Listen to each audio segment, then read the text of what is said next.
Hello everyone, welcome to our news channel. Here you are always well informed. I ask you to please subscribe to the channel. Leave your like and thank you very much. As Title 42 is set to expire at 11:59 p.m. Eastern Time Thursday, security officials are bracing for what could be an unprecedented influx of migrants seeking asylum along the southern border. The COVID-era public health emergency measure allowed for the quick expulsion of migrants at the border and nearly halted the processing of asylum applications for more than 3 years. Once Title 42 is lifted, the tens of thousands of people who have been waiting in Mexico after fleeing from violence, poverty, and political instability will be subject to decades-old immigration protocols known as Title 8.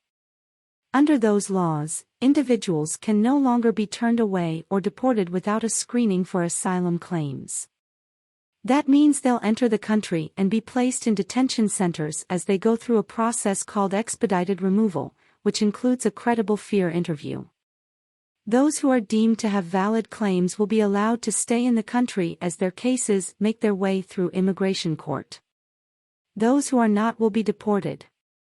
Regardless of the outcome, the longer processing times will result in a bottleneck at ports of entry and detention centers that will put a strain on federal, state and local government resources. The return of Title 8. The return of Title may 8 be a welcome lifeline for thousands of migrants who have been stuck in overcrowded shelters or have been living on the streets of Mexican border cities, often prey to violence and exploitation. But the long-standing protocols also carry stiffer penalties for migrants who are caught crossing the border illegally, including the possibility of a 5-year ban on entry to the U.S. for migrants who are deported, as well as prosecution. On Wednesday, the Biden administration finalized a new rule that severely limits asylum for those who arrive at the U.S.-Mexico border without first applying online or seeking protection in a country they passed through. The rule was first announced in February and is likely to face legal challenges. That new rule is part of the Department of Homeland Security's efforts to assuage fears that mayhem may break out at the country's ports of entry as Title 42 sunsets. It also concedes that the recent spike in new arrivals is already putting a strain on U.S. immigration resources. Our plan will deliver results. But it will take time to be fully realized, Homeland Security Secretary Alejandro Mayorkas said on Wednesday. The Biden administration rolls out new measures. Mayorkas said the new rule is part of a broader effort by the administration to discourage migrants from crossing the border illegally and create a host of new legal pathways. Senior administration officials said Tuesday that the State Department is working on plans to eventually open about 100 regional processing centers around the Western Hemisphere, where migrants could apply for resettlement to the U.S., Canada, or Spain.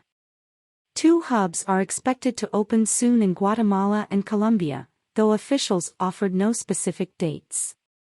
They also said they'll be launching a new online platform for individuals to make appointments to arrive at a center near them. Meantime, the CBP One mobile app, which migrants with limited internet access have widely complained about, transitioned to a new appointment scheduling platform. Officials said they are significantly increasing the number of appointments from a low of about 300 per day to 1,000. They are prioritizing people who have been waiting the longest for appointments. Additionally, the U.S. will continue to admit 30,000 migrants a month from Venezuela, Cuba, Haiti, and Nicaragua, as long as they have applied online and have secured a financial sponsor. Mexico has agreed to continue taking back the same number who cross illegally. The administration also announced on Wednesday a new program called Family Expedited Removal Management that will help track migrant families who are seeking asylum and are released in the United States. The measure would allow immigration officials to track the head of the household via a monitoring device and require a curfew. In recent days, 1,500 active-duty military troops have been deployed to the border as a backup for U.S. Customs and Border Protection agents. They are joining roughly 24,000 law enforcement officers and 2,500 National Guard troops are already there. Could this be the peak? As of Wednesday morning, nearly 28,000 migrants were in custody, far above official capacity. It's a lot worse than we thought it was going to be, Brandon Judd, the head of the Border Patrol Union who is also a vocal critic of the Biden administration, told NPR.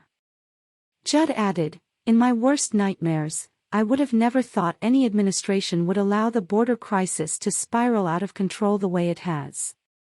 But Border Patrol Chief Raul Ortiz said officials are moving swiftly and that by midday, individuals in custody were down by several thousand, to 26,345. "So I feel like we're already making progress," he said. Estimates of approximately 150,000 migrants waiting along the border, as reported by some news outlets, are drastically overblown, Ortiz said. "I'm tracking between 60,000 and 65,000, he said. Ortiz added that the record number of apprehensions, upwards of 17,000 per day, are not likely to materialize after Thursday night. He explained that only 5 of the 9 Southwest Border Patrol sectors are over 125% capacity, meaning the other 4 are not. The Rio Grande Valley and El Paso in Texas, and Tucson, Arizona, appear to be the most crowded. Contrary to what several officials have stated, Ortiz believes the dramatic spike experienced over the last 5 or 6 days, driven by people rushing to get to the U.S. before Title 42 is lifted, is likely to be the peak. Earlier this week, immigration authorities began an on-the-ground campaign to persuade people to turn themselves in, an effort to alleviate the bottleneck to come. Mariangeli Leal from Caracas, Venezuela, was one of the people who was persuaded to roll the dice. The 26-year-old crossed the border in El Paso last week, after months of trying to make an appointment on the CPB-1 app. "I wanted to cross before May 11th, she told NPR. "I turned myself in, on Tuesday, at 11 a.m., Leal said, and by 8 p.m. I had my documents and I was released.